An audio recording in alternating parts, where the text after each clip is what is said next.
Padre, estamos delante de tu presencia una vez más, pidiendo tu bendición, pidiendo tu dirección, Señor. Nos encontramos sentados a la mesa para recibir el alimento espiritual, la palabra de Dios. Con ella tú nos instruyes, con ella tú nos enseñas, con ella, Señor, tú nos permites ver. Con ello edificas nuestro corazón, con ello nutres nuestro espíritu. Te damos gracias, Padre, por ella. Te pedimos que cumpla el propósito para el cual tú la envías. Produce en nosotros, Señor, esa vida que tú nos transmites con ella, la vida de Jesús. Te lo pedimos en el nombre de Jesucristo y al mismo tiempo te pedimos por nuestro hermano Octavio. Completa, Señor, el restablecimiento en su salud. Te lo pedimos también en el nombre de Jesús. Amén. Como les acabo de decir, hermanos, hoy terminamos nuestra serie de enseñanzas tomando en cuenta a Dios. El domingo pasado tuvimos una enseñanza muy importante, el gozo de vivir con Dios en el centro, y para ello te invito que si tú deseas recordar cosas o aprender nuevas cosas, vuélvela a escuchar, ve a nuestros canales de YouTube, Spotify y escúchala de nuevo. Yo creo que tu vida va a ser grandemente edificada. Muy bien. Antes de entrar a nuestra siguiente enseñanza, a manera de introducción, quiero que escuches lo siguiente. Durante todo el Antiguo Testamento, Dios manifestó su deseo de bendecir al pueblo. Desde el principio, Dios manifestó siempre ese deseo. Pero toda la historia, la bendición de Dios estuvo condicionada a la respuesta del pueblo. Era el deseo de Dios bendecirlo, pero su bendición estaba condicionada a su obediencia. Lo vemos en el desierto, lo vemos cuando ya entraron a la tierra prometida, o cada vez que hubo un nuevo pacto, una renovación de pacto, siempre, si Israel obedecía, si Israel caminaba atento a la voz de Dios y si guardaba los mandamientos que Dios le daba, entonces prosperaban, entonces avanzaban, entonces abundaban en todo. Dios buscaba que su pueblo no se estancara, Dios buscaba que ellos no retrocedieran, Dios buscaba que ellos florecieran. Siempre fue ese su deseo. Pero esa abundancia no era automática. El pueblo debía obedecer, debía seguir los pasos, debía seguir los caminos que Dios le marcaba. Muchos años después vino Jesús.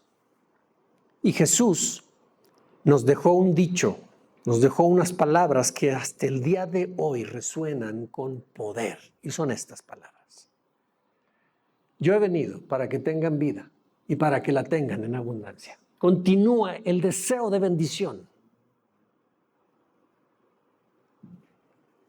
Jesús no vino a empobrecer a nadie. Jesús no vino a hacernos menos. Él vino a librarnos de la muerte. Él vino a darnos vida, no solo vida eterna, sino una vida aquí en esta tierra próspera, una vida abundante. Vino Él a sacarnos del engaño, a sacarnos de la mediocridad y a activarnos para una vida plena. Pero todo en Él, no fuera de Él, todo en Él. La palabra abundancia no es solo para motivarnos, es una realidad espiritual para nuestra vida práctica.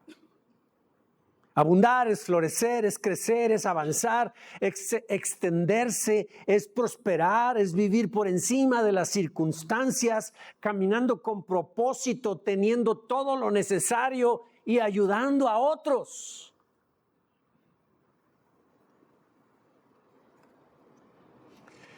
Con esta enseñanza, hermanos, de hoy,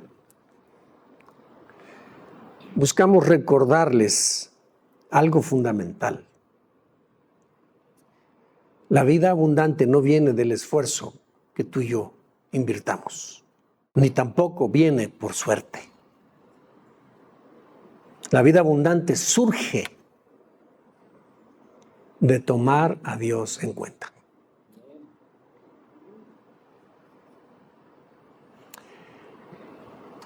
Si Dios está en el centro de nuestro corazón, hermanos, lo bueno no se detiene. Así que la enseñanza de hoy se titula: La vida abundante surge de tomar en cuenta a Dios. Y como todos los domingos la vamos a llevar a cabo por medio de 3 puntos importantes. Y el primer punto de ellos es: al tomar en cuenta a Dios, lo extraordinario se vuelve ordinario. Vamos a recordar algo que en la enseñanza del domingo pasado estuvimos hablando. El punto número 2, cuando Dios es tomado en cuenta, regala vida abundante. Él la regala, no se compra, no se obtiene por suerte, no se obtiene porque tú y yo nos esforcemos mucho. Él la regala. Y punto número 3, la vida abundante surge donde Dios es primero. ¿Están conmigo? No es hora todavía de tomarse el dulcecito, ¿verdad? Muy bien, punto número 1. Al tomar en cuenta a Dios, lo extraordinario se vuelve extraordinario. Hermanos, este punto es muy importante porque dice una verdad espiritual que es poderosa, pero es real. Es real. Y mira, cuando Dios está presente y se le da el lugar que merece, las cosas asombrosas dejan de ser ocasionales y se vuelven parte normal de la vida. Es decir, la vida abundante y sobrenatural no consiste en buscar los milagros o buscar las experiencias sorprendentes, sobrenaturales, sino en vivir con Dios en el centro de nuestra vida. En eso consiste. Tú no te preocupes por la abundancia de las cosas. Tú preocúpate porque Dios es el centro. ¿O qué le dijo Dios a Josué? ¿Para qué? Se esforzara y fuera valiente. ¿Para pelear? No era para pelear. Es para poner por obra todos los mandamientos. Y era Dios el que iba a pelear por el pueblo. Y eso mismo nos lo dice a ti y a mí. Entonces, la vida abundante no consiste en que tú y yo andemos detrás de los milagros, en que andemos detrás del espectáculo del Espíritu Santo. No consiste en que tú y yo busquemos la abundancia o queramos con nuestro propio ingenio, nuestra propia creatividad, querer abundar, querer tener mucho dinero y decir soy próspero, vivo la vida abundante que Dios me da. Pero cuánta gente vive en abundancia, en riqueza, pero vive miserable por dentro. Porque no consiste en tener dinero, el dinero no lo es. La vida abundante consiste en cuán importante es Dios dentro de nuestro corazón, que Él esté sentado en el trono de nuestro corazón. Y todo lo demás sucede solo. Pues muy bien, hermanos. Cuando nosotros tenemos a Dios en el corazón, lo sobrenatural deja de ser esporádico y se vuelve la consecuencia natural. ¿Estás aquí, hermano? Hazle así al que tienes al lado, que no se distraiga.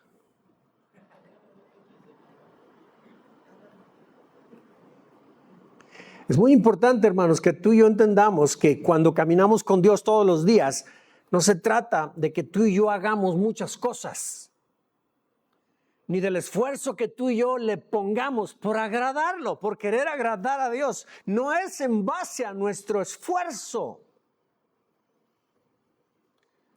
sino que Dios en su gracia hace que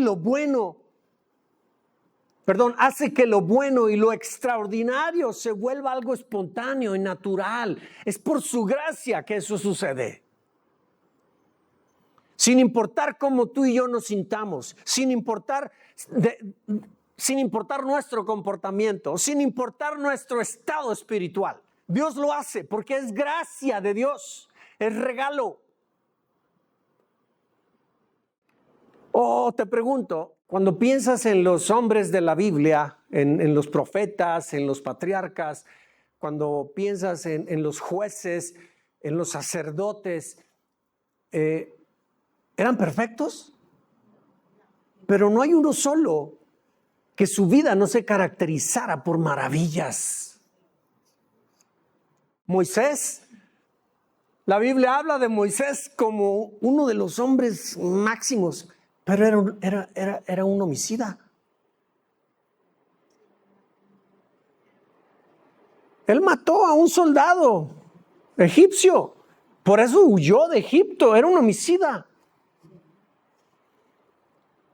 Y él era un hombre tartamudo, inseguro, era un hombre con muchos defectos. No era perfecto, hermanos, pero dice la Biblia que no hay hombre. Mira lo que dice la Escritura en Deuteronomio 34, 10 al 12. Pero nunca hubo otro profeta en Israel como Moisés, con quien el Señor tratara cara a cara.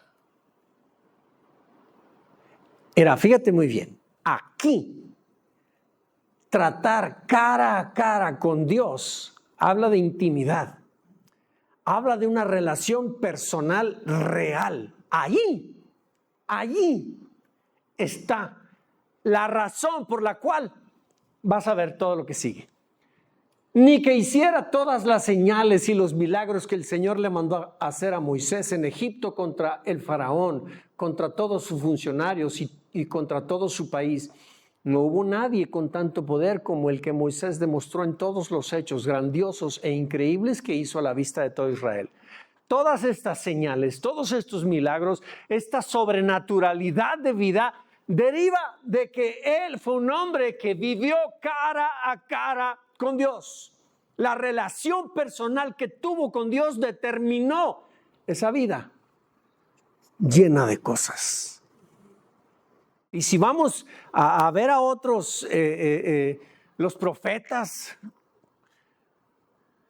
cuando Jesús vivió, fue otro hombre el cual, como ser humano, su vida se caracterizó por señales, por milagros. Pero Jesús también mostró su lado humano en el momento antes de la cruz. Señor, haz que pase de mí esta copa. Esas son las palabras que escribe la Biblia, pero a lo mejor, estaba sintiendo esto, mira. Algo que tú y yo sentimos, miedo. O Pedro era impulsivo, o Pablo. Era también un homicida, mataba a tanta gente, cristianos, perseguía a la iglesia. Pero fueron hombres, fueron mujeres que se dispusieron a buscar y encontrarse con Dios en lo íntimo. Y eso fue lo que determinó. ¿Y qué es lo que nos dice la palabra? Tú cuando ores, métete a tu aposento y cierra la puerta, que nadie vea, que nadie se dé cuenta, que sea algo entre tú y Dios.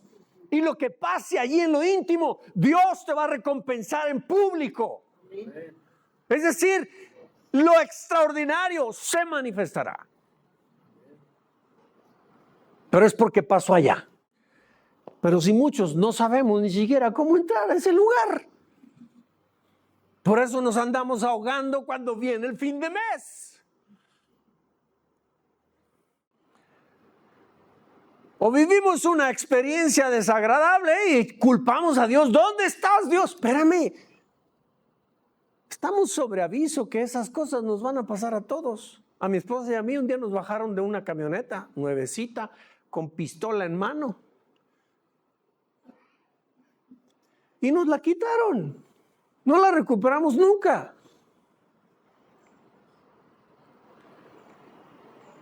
Hace 13 años yo fui a dar a la cárcel. Y yo me sentí el más indignado con Dios y diciéndole, ¿por qué a mí? Y no sabía, no entendía que lo que Dios estaba buscando era encontrarme cara a cara.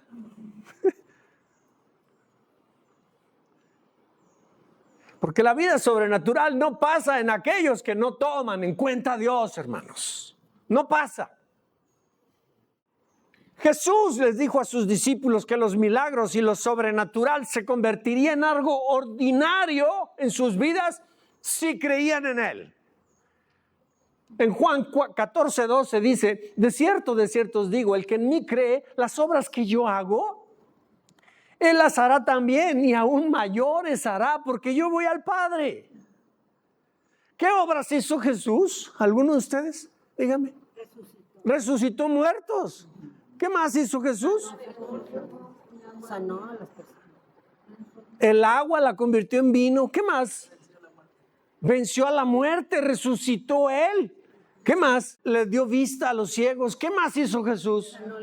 Sanó leprosos, levantó paralíticos, caminó en el agua, sacó demonios de la gente, multiplicó el pan que solamente alcanzaba para algunas 5 personas, lo hizo que alcanzara para 5,000 y sobraron 12 canastos al final. Murió en la cruz para que viviéramos. Nos dio vida a todos. Y aquí está diciendo Él, el que en mí cree, las obras que yo hago, Él las hará también. Y aún mayores va a hacer que yo. Y todo lo que pidierais al Padre en mi nombre, lo haré para que el Padre sea glorificado en el Hijo. Si algo pidieres en mi nombre, yo lo haré. Yo lo haré.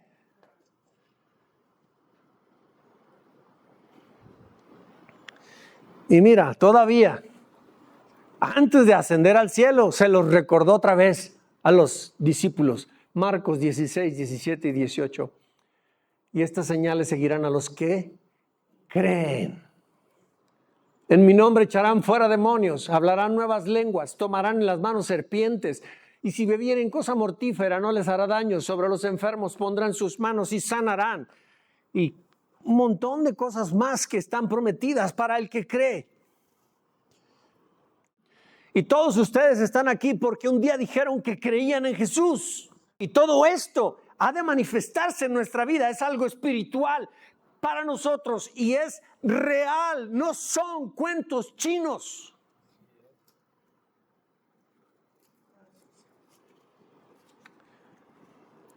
Y no es que la palabra de Dios falle. Pero muchos de nosotros no estamos viviendo en la medida de lo que las Escrituras dicen que habríamos de vivir. Tomar en cuenta a Dios, hermanos, significa consultarlo antes de decidir.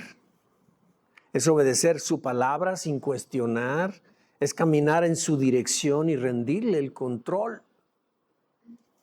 No es orar en su nombre y olvidarlo el resto del día, sino vivir conscientes de su presencia, que su voz importe y que importe más que la nuestra. Es que su voluntad sea mejor que la tuya y la mía. Si tomar en cuenta a Dios se volviera un estilo de vida en nosotros, hermanos, no necesitaríamos perseguir lo extraordinario.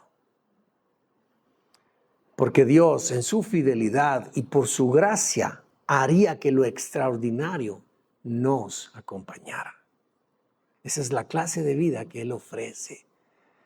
Pero es en Él, es para los que creen en Él. Y si no está sucediendo esto, lo más probable es que en lugar de creer en Él, estamos dudando de Él.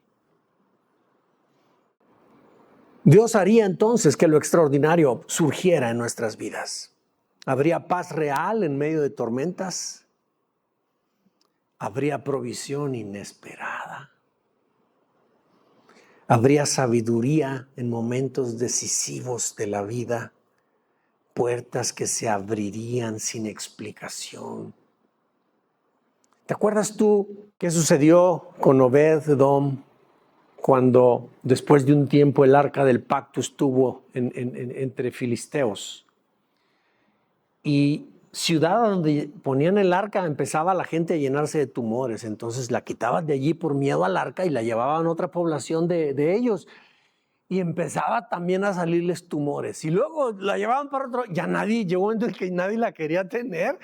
Decían, no hombre, pues me van a salir tumores a mí también y a toda la gente. Entonces nadie la quería. Y entonces los ancianos del pueblo empezaron a decir, hay que regresárselas mejor. Y entonces planearon poner un arca, una carreta, con bueyes.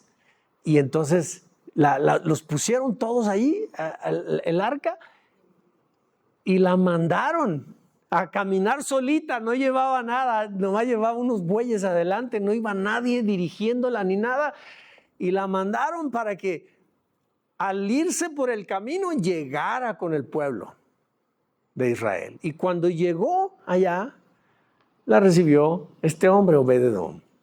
Y él la tomó, la reconoció. David y el pueblo la reconocieron y la pusieron en la casa de Obed-edom. Y Obed-edom, un hombre conocedor de Dios, había aprendido, había sido instruido en el conocimiento de la palabra, la tuvo en su casa. Y reverenció la presencia de Dios, porque en su corazón él reconocía que era el símbolo de la presencia de Dios. Y la Escritura dice que solo por estar la presencia de Dios allí en su propiedad, todo fue prosperado. Todo. Las ovejas que eran estériles empezaron a tener crías. Esa parte del terreno que no producía nada empezó a producir cosecha. Tenían un árbol que era estéril, no daba fruto, empezó a dar fruto. O sea, su casa, su economía, todo, tenía unas dolencias en el cuerpo, todo se le empezó a quitar porque todo prosperó, todo. Solo por reconocer la presencia de Dios. Y eso pasa en la vida de aquel que toma en cuenta a Dios en su vida. A aquel que reconoce a Dios en su vida y le da lugar, todo se acomoda. Todo. Hermanos, lo extraordinario no se vuelve ordinario por casualidad, ni por suerte o porque hagamos todo perfecto. Sucede porque Dios en su gracia actúa donde es tomado en cuenta. Y cuando eso ocurre, no solo transforma momentos, no solo transforma circunstancias, transforma vidas. Transforma vidas. Y esto nos abre la puerta para entrar al segundo punto de análisis. Cuando Dios es tomado en cuenta, regala vida abundante. Hermanos, como dijimos, la vida abundante no es resultado de la estrategia humana, ni del talento o de nuestra experiencia que nosotros tengamos de la vida o de nuestra profesión. Todo es por su gracia, todo es por su favor, todo es porque ese es su deseo para nosotros. Y sucede cuando nosotros lo reconocemos a Él como la fuente de todo. La importancia que adquiere Él en nuestro corazón es lo que determina, es lo que define que su gracia fluya. Así que, hermanos, Dios no responde al rendimiento humano, sino a cuando tú y yo reconocemos cuán importante es Él para nosotros. Muchos creemos que la vida abundante es resultado de esforzarnos mucho, o de no cometer errores, o de seguir una fórmula espiritual. Pero Jesús fue muy claro. Jesús dijo esto: la vida abundante no se gana, se recibe. Él vino a darla, y a darla en abundancia. O sea, no nos la ganamos, Él nos la da. No resulta de nuestro esfuerzo, es un regalo, porque Dios ama bendecir a quien lo toma en cuenta. Así que tomar en cuenta a Dios, hermanos, no es un concepto religioso, es rendirle el corazón a Dios. Y eso abre la puerta al fluir de la gracia de Dios en nuestra vida. Y cuando Dios ocupa el lugar que le corresponde en nuestros corazones, Él se desborda y da mucho más de lo que merecemos. Él regala vida y la regala en abundancia. Ya lo leímos, Juan 10:10. Yo he venido para que tengan vida y la tengan en abundancia. En cambio, el ladrón, el diablo vino a matar, a robar y a destruirnos. Esa es la obra del diablo. Y analicemos qué cosas están pasando en nuestra vida y entendamos quién es el que está operando. Pero cuando Dios es tomado en cuenta, esto es lo que sucede: vida abundante.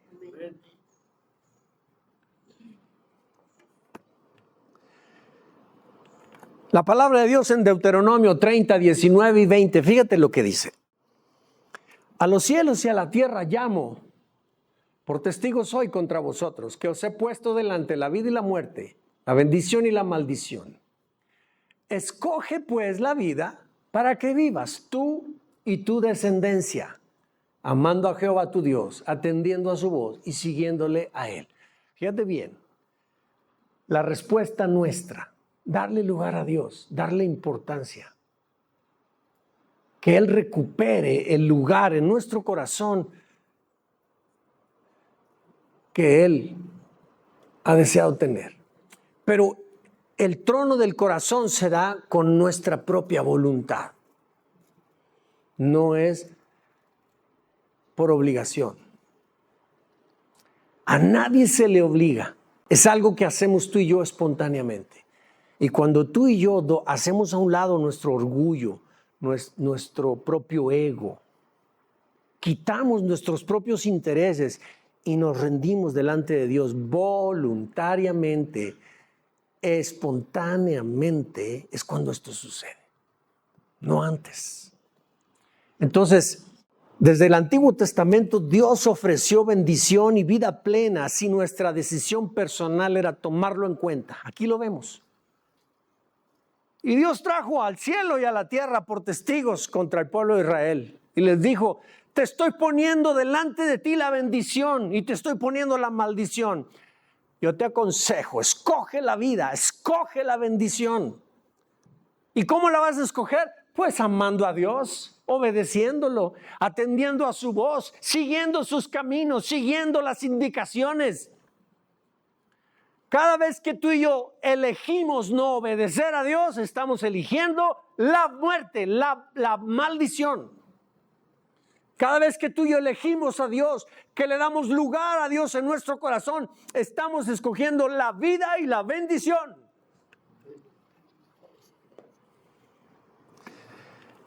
David sabía esto. Mira, en Salmo 23, ya lo conocemos todos, Salmo 23, solamente sustraje ciertas porciones. Dice, Jehová es mi pastor, nada me faltará. Junto a aguas de reposo me pastoreará. Mi copa está rebosando, o sea, estoy pleno, estoy lleno. El bien y la misericordia de Jehová me seguirán. No la ando persiguiendo, no ando detrás de ella, me siguen. Me seguirán todos los días de mi vida y todo por darle lugar a Dios en el corazón.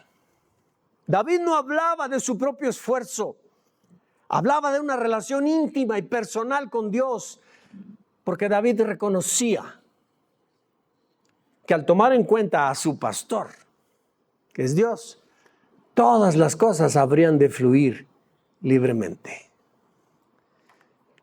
Mira, la vida abundante no es una idea religiosa.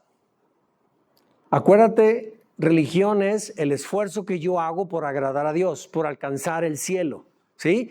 Es todos mis esfuerzos, es todo lo que yo hago, todas las ganas que yo le pongo para alcanzar a Dios. Eso es religión.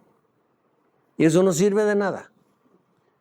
Pareciera como que no nos hemos dado cuenta que fue el cielo el que descendió para rescatarnos. Es lo que Dios hace por nosotros, no lo que nosotros hacemos por Él. Entonces, la vida abundante no es una idea religiosa, ni tampoco es algo que está lejos de nosotros. Es una realidad para quienes hacemos un espacio a Dios en cada área, en cada parte de nuestra vida.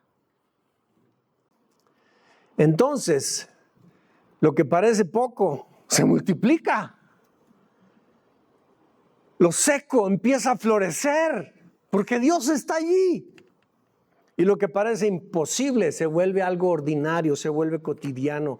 ¿Sabes una cosa, hermano? No es magia, es gracia. No es nuestro esfuerzo, es su presencia en nosotros. Esa es la realidad de su gracia. Y sucede cuando Él es primero.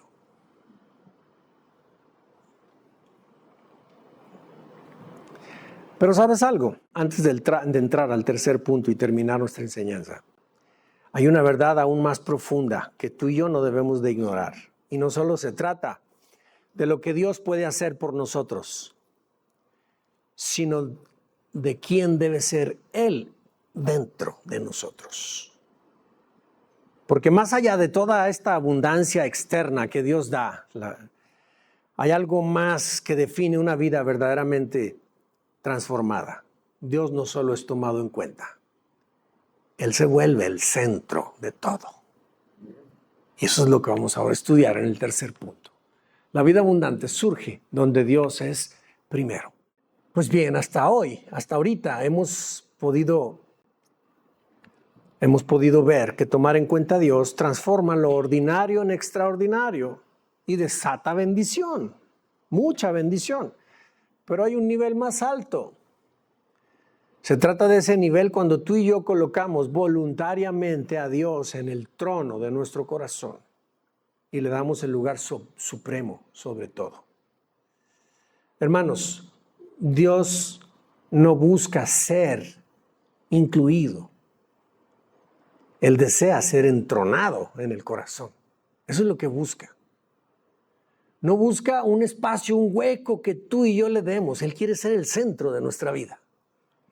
Pero eso es algo que voluntariamente, conscientemente se lo podemos dar. Si alguien no es consciente de esto, no se lo puede dar a Dios. Su corazón está ocupado por otras cosas. Anda perdido en otras cosas. Entonces, Dios no busca ser incluido, Él quiere ser entronado. La verdadera vida abundante aparece solo porque no aparece solo porque Dios sea parte de nuestras decisiones o porque le demos un espacio en nuestra agenda. Aparece porque le damos el primer lugar en nuestra vida. Y cuando Dios está en el primer lugar, pero no en teoría, no aquí en la cabeza, o sea, es que para mí Dios es en primer lugar. O yo pregunto, ¿para quién de ustedes Dios es número uno? Todos dicen amén, pero en su vida práctica muchas veces esto no es real. No es real. Hay muchas cosas que ocupan el lugar central de nuestro corazón antes que Dios. ¿Y sabes algo? Ni nos cae el 20, ni nos damos cuenta de ello. Estamos creyendo que Dios es número uno, pero en la vida práctica no lo es. Y es allí donde yo deseo que el Espíritu Santo nos hable a ti y a mí para que podamos abrir los ojos y podamos ver y entender. Entonces, la vida abundante no aparece solo porque Dios forme parte de nuestras algunas decisiones o porque le demos un espacio en nuestra agenda. La vida abundante se manifiesta cuando Dios es lo primero.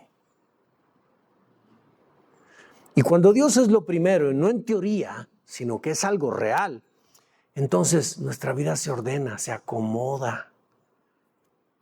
Porque la vida abundante, hermanos, no es un conjunto de bendiciones, es el resultado de un orden divino.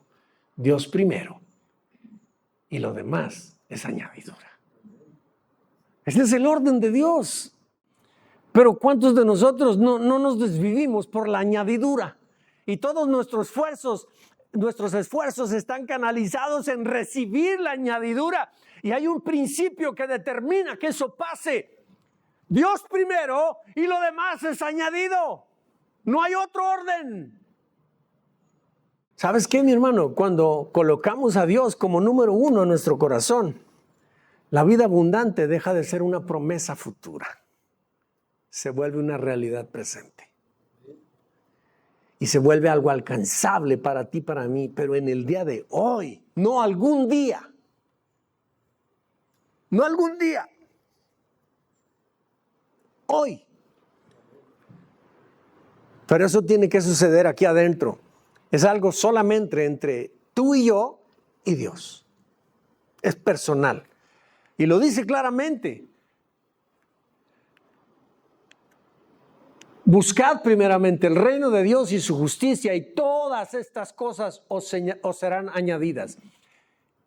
Y en los versículos antes del versículo 33 todo el contexto de ese capítulo que está hablando acerca de la comida, del vestido, del techo, está hablando acerca de todas las necesidades que tú y yo tenemos, todo lo que perseguimos cuando vamos a trabajar, todo lo que obtenemos por el fruto de nuestro trabajo, está hablando de todo eso.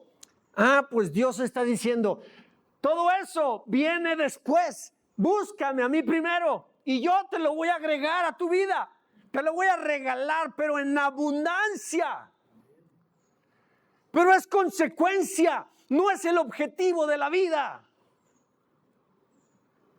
Pero que nosotros lo entendamos, que nos caiga el 20 sobre esto, allí está el problema.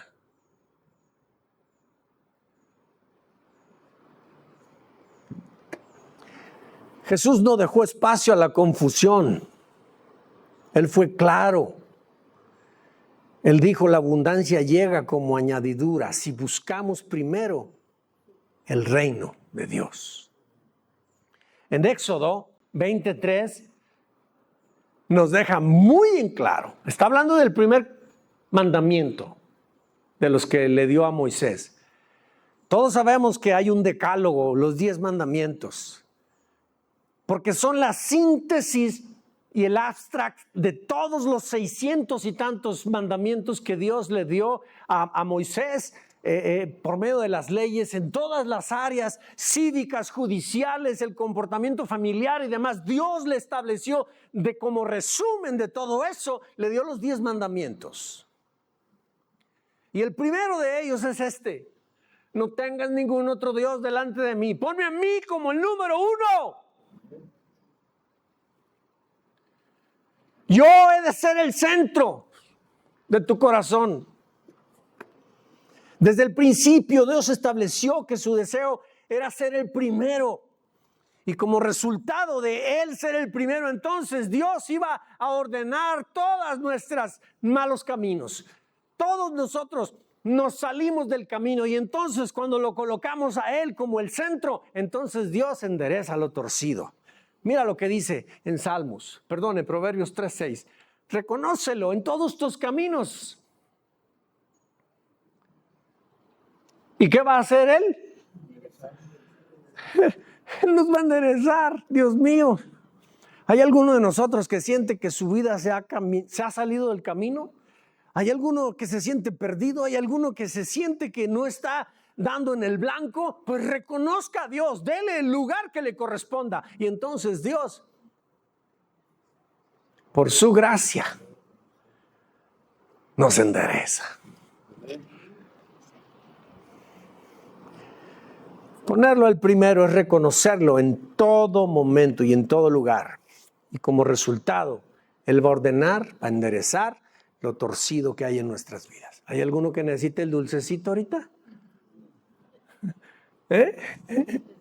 ¿No? ¿Nadie?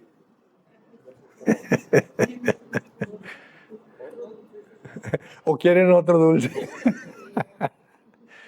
Para los que no entienden, antes de comenzar la enseñanza tenemos un frasquito aquí con dulcecitos, y les pedí que por favor pasaran y les dieran un dulcecito a cada quien, con la intención de que cuando se estuvieran medio desconectando, se lo pusieran en la boca y entonces otra vez volvemos a todas las pilas, ¿verdad? En eso consiste este chistecito, ¿verdad? Muy bien, hermanos. Poner a Dios primero es reconocerlo en todo. Y como resultado, entonces, Dios endereza nuestro caminar, corrige nuestro mal rumbo y entonces nos empieza a llevar a un buen destino. Además, sucede lo que Jesús le dijo a Marta cuando Marta pidió que retiraran, cuando Jesús pidió que retiraran la piedra donde estaba su hermano Lázaro, que ya tenía 4 días difunto. Marta se opuso a Jesús y le dijo: Jesús, no hagas eso, ya tiene 4 días, va a oler bien feo. Entonces Jesús le contestó lo siguiente, y eso es para ti, para mí. Juan 11, 39 y 40 dice: corra la piedra a un lado, les dijo Jesús. Pero Marta, la hermana del muerto, protestó: Señor, hace 4 días que murió, debe de haber un olor espantoso. Y entonces Jesús le dijo, ¿no te he dicho que si crees, verás la gloria de Dios? Nos lo está diciendo a ti y a mí. Si tú y yo creemos de verdad, de todo corazón, y lo ponemos a Él como el número uno en nuestro corazón, vamos a ver la gloria de Dios, hermanos. Entonces va a cobrar sentido nuestro cristianismo. Entonces va a cobrar sentido nuestra fe. Porque lo sobrenatural, lo extraordinario, empezará a manifestarse, empezará a verse. No vamos a necesitar andar nosotros persiguiendo las señales. No vamos a habrán de suceder espontáneamente por su gracia. Porque lo hemos puesto como lo primero. Pónganse de pie, por favor. David, deseo tu atención en estos últimos minutitos.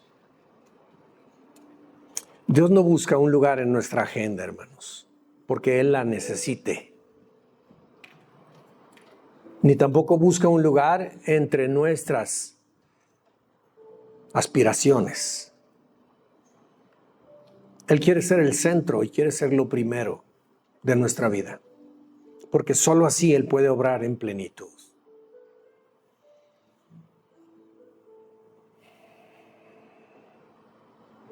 Así es que, hermanos, no nos confundamos. La vida abundante no es por la abundancia de cosas que uno recibiría, sino de la abundancia de Dios en nosotros. Ahí es donde está la vida plena. No es porque tengamos mucho, es porque Dios es mucho en nosotros. De allí surge la vida abundante. De allí surgen las bendiciones, de allí surgen los milagros, de allí surgen las maravillas, de allí surge la abundancia material, de allí surgen las sanidades, de allí surge la restauración de relaciones rotas, de allí surge la vida plena, de allí surge la paz en la noche al dormir, descansa uno plenamente, de allí surge la tranquilidad, la paz interior, de la abundancia de Dios en nosotros.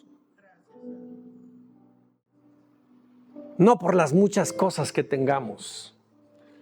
Entonces, la vida abundante no es por la abundancia de cosas, sino de la abundancia de Dios en nosotros. Y eso solo sucede cuando Él es primero. No sucede en otro momento. Hoy cerramos, hermanos, nuestra serie con una verdad que lo resume todo. La vida abundante surge de tomar en cuenta a Dios. Pero no se trata solo de incluirlo en ciertos momentos. Se trata de hacerlo a Él el centro y el principio de todo en nuestras vidas. Ay, Eleazar, ¿y cómo sucede eso? ¿Cómo lo puedo hacer? ¿Cómo lo puedo, que eso sea posible para mí? ¿Cómo lo hago? ¿Cómo se vive? Ya lo sabemos, hermanos. Ya lo sabemos. Primero que nada, restauremos la intimidad con Él, hermanos. Abundemos en esos tiempos con Él.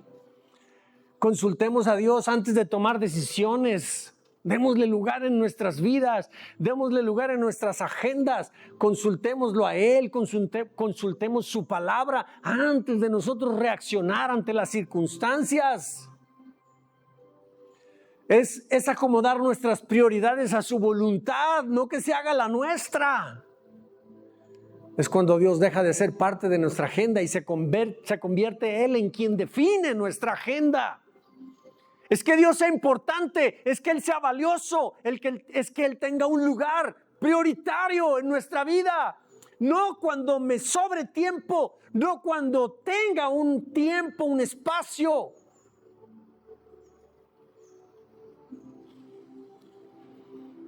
Dios pide nuestro corazón.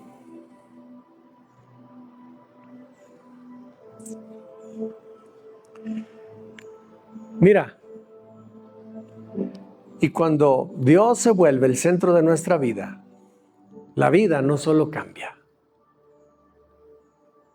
florece. Ese es el resultado. Cuando Él es el número uno en nuestro corazón. Por favor, cierra tus ojos y ora con Dios, ora a Dios con lo que Él te ha hablado en este momento. Padre, te damos gracias por esta palabra. Es verdadera, es certera, Señor. Habla exactamente lo que nuestro corazón necesita. Necesitamos recuperar ese lugar y dártelo a ti. Necesitamos quitar de nuestro corazón todos los ídolos que hemos colocado allí. Todas esas aspiraciones, todos esos deseos que han cobrado tanta importancia en nosotros que se han vuelto nuestro objetivo de vida. Hacia ellos dirigimos nuestras fuerzas. Y sin darnos cuenta los hemos convertido en dioses y los hemos sentado en el trono de nuestro corazón porque nos gobiernan, porque determinan nuestras acciones. Padre, con tu Espíritu Santo nos lo has dado para enseñarnos, para hablarnos, para darnos luz con Él, para que el Espíritu Santo guíe nuestros pasos. Padre, con tu Espíritu Santo, enséñanos, danos la luz para comprender qué dioses hemos colocado en nuestro corazón que han ocupado el lugar que te pertenece. Para poderlos quitar de allí, Señor, y sentarte a ti como el Rey y Señor sobre nuestras vidas. En el nombre de Jesús, esta iglesia, Señor, clama a ti por esto. Te pedimos, Dios mío, anhelamos con todas nuestras fuerzas que tú te sientes en el trono de nuestra vida, que tú seas verdaderamente Rey, que seas verdaderamente Señor, que seas Dios en nosotros, en el nombre de Jesús. Tú habla con Dios, hermano, con tus propias palabras. Oh, Señor.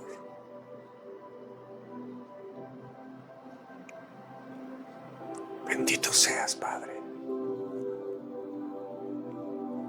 Gracias, Padre.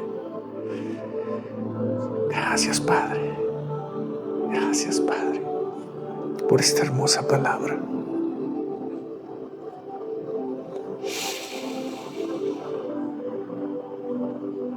Te rendimos, Señor, nuestro corazón, nuestras vidas.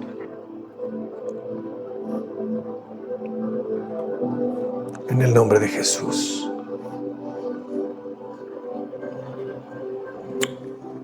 En el nombre de Jesús.